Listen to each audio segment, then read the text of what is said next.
Welcome back to my channel Rosie's daily diary. কেমন আছেন সবাই? আশা করছি সবাই খুব ভালো আছেন। আমি রোজি, আমার নতুন একটি ভিডিওতে আপনাদেরকে স্বাগত জানাই। সকালের বাসি কাজ সেরে নিয়ে শাক কাটতে বসে পড়েছি। কালকে জুনির পড়া ছিল, পড়তে দিয়ে ফেরার পথে একটু বাজার করে ফিরেছিলাম। তো বাজারে গিয়ে এই কুমড়ো শাক দেখতে পেয়েছিলাম। আর কুমড়ো শাকের প্রতি আমার একটু আলাদাই ভালোবাসা। শাক আমি ভালোবাসি, কিন্তু সবথেকে বেশি পছন্দের শাক হলো আমার কুমড়ো শাক। এবারে এই কুমড়ো শাকটা এত টাটকা ছিল আর একদম কচি, তাই আর দেরি না করে এক বান্ডিল শাক কিনে নিলাম। কমেই পেয়েছি, 20 টাকা নিয়েছিল শাকটা, কিন্তু অনেকটা পরিমাণে অনেকটা। শাকটা এতটাই ভালো ছিল যে আমার একটাও পাতা ফেলতে হয়নি। আর কুমড়ো শাক একটু সময় নিয়েই ধুইতে হয়, পুকুরে ধুইলে সব থেকে ভালো হয়, কিন্তু আর কি করা যাবে, আমার এখানে তো পুকুর নেই। তো এই বালতিতে ভিজিয়ে রেখেছিলাম, তারপরে 4বার মতো পানি পাল্টে ভালো করে ধুয়ে নিয়েছি। ভালো করে না ধোয়া হলে এই কুমড়ো শাকের মধ্যে অনেক সময় বালি টালি লেগে থাকে, আর ওগুলো মুখের মধ্যে পড়লে একদম খেতে ভালো লাগবে না। শাকটা ধুয়ে রেখেছি, পানি ঝরাতে দিয়েছি, আর এদিকে চা করতে চলে এসেছি। আর আমি চিনির চা খাই না, আমি বাতাসা দিয়ে চা করি। তো আমাদের দুজনের জন্য চা করেছি 6টা বাতাসা দিয়ে। আর এদিকে হাজব্যান্ড দেখুন, ওর কম্পিউটার টেবিল ছেড়ে ওর ডাইনিং টেবিলেই কাজ করতে বেশি পছন্দ করে। আর এতে আমারও খুব অসুবিধা হয় কিন্তু ডাইনিং টেবিলটা ফাঁকা না থাকলে। তারপর এই চাটা খেয়ে নিয়েছি, নিয়ে চলে এসেছি সোফার দোকানে। ওই যে আগের ভিডিওতে বললাম না যে সোফাটা পছন্দ হয়নি, অর্ডার দিয়ে বানাবো। তো আমার এই দোকান থেকে খাট, তারপরে ডাইনিং টেবিল সব নেওয়া হয়েছে। তো ওই দোকানেই সোফা করতে দিয়েছি। আর এই কাকুর দোকান কিন্তু খুব বেশি বড় নয়, কিন্তু যে কটা জিনিস করে খুব সুন্দর সুন্দর জিনিস করে, আর সেগুন কাঠ ছাড়া উনি কাজ করেন না। আর আমাদের সাথে একটা বিশ্বস্তের সম্পর্ক তৈরি হয়ে গেছে। তো আমাকে কাপড় পছন্দ করতে বলছিল, তো এই কাপড়টা আমি পছন্দ করেছিলাম। এটা আমার লিভিং রুমের কালারের সাথে অনেকটা ম্যাচ করে। তো ওখানে কাপড় পছন্দ করে, সোফার ডিজাইন পছন্দ করে অর্ডার দিয়ে চলে এসেছি। ওই 10-15 দিন মতো টাইম লাগবে বলেছে।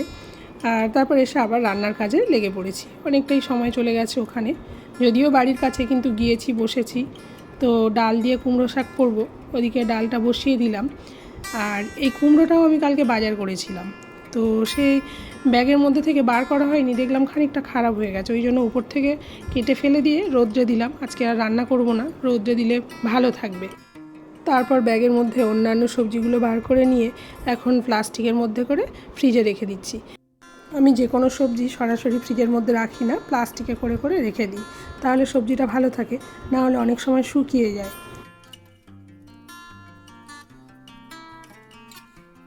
কুমড়ো শাক দিয়ে চিংড়ি রান্না করব বলে হাজব্যান্ড সকালে চিংড়ি কিনে এনেছিল, কিন্তু জুনির বায়না ও চিংড়ির মালাইকারি খাবে। তো মেয়ের বায়না ওর তো মেটাতেই হবে। আর বাড়িতে নারকোল নেই, আমি নারকোল ছাড়া কোনো দিন চিংড়ির মালাইকারি করিনি।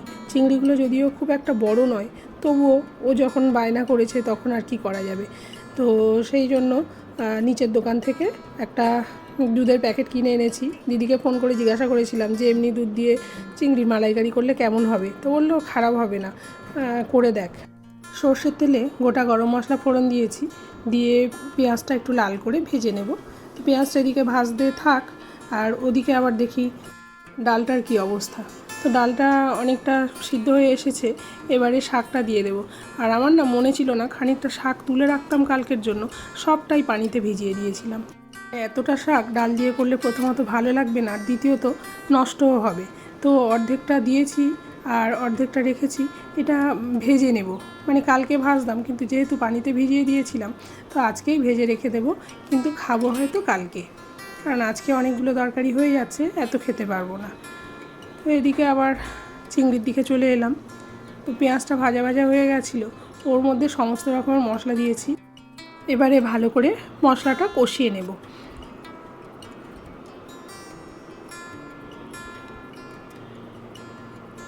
তারপরে মশলাটা কষে এলে ওই দুধটা দিয়ে দিলাম। আমি এভাবেই রান্না করি। এবার সবার রান্নার ধরন তো সব একই হয় না, আলাদা আলাদা হয়। আর আমি জানি আমার ইউটিউবে অনেক দিদিভাই আছে, অনেক আপুরা আছে, যারা আমার থেকে অনেক ভালো রান্না করতে পারে। আমি যেভাবে রান্না করি শুধু সেটুকুই শেয়ার করলাম।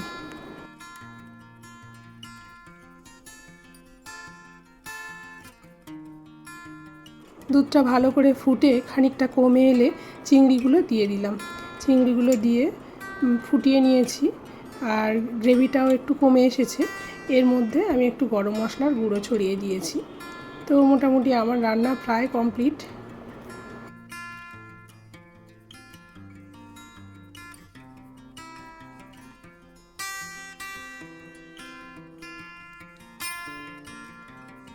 ভাতটাও বসিয়ে দিলাম, আর এই ফাঁকে আমি থালা বাসনগুলো মেজে নেব।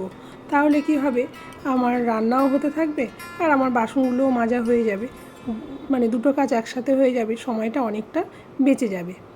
তো এই ফাঁকে আমি কিছু কথা বলি। আমি গত ভিডিওতে শেয়ার করেছিলাম আমার ভীষণ শরীর খারাপ, মানে ঠান্ডা লেগেছিল। এখনও যদিও আমার ভয়েস শুনে বোঝা যাবে যে ঠান্ডাটা পুরোপুরি ছাড়েনি, ওষুধ খাচ্ছি, আগের থেকে অনেকটা কম আছে, বাট পুরোপুরি ছাড়েনি। আর ওই ভিডিওতে যেহেতু আমি এটা শেয়ার করেছিলাম, তো আমার অনেক বন্ধুরা আমার জন্য খুব ভালো ভালো কথা বলেছে যে আমি যেন তাড়াতাড়ি সুস্থ হয়ে উঠি। কেউ তো আমাকে রীতিমতো বকেওছে যে আমি এত কেয়ারলেস কেন। এই কমেন্টগুলো পড়ে আমার কী যে ভালো লেগেছে কি বলবো। আমরা একে অপরকে দেখিনি, জানি না, অনেক অনেক দূরে আছি একে অপরের থেকে, তবুও কোথাও গিয়ে যেন আমরা এক সূত্রে বাঁধা পড়ে গেছি।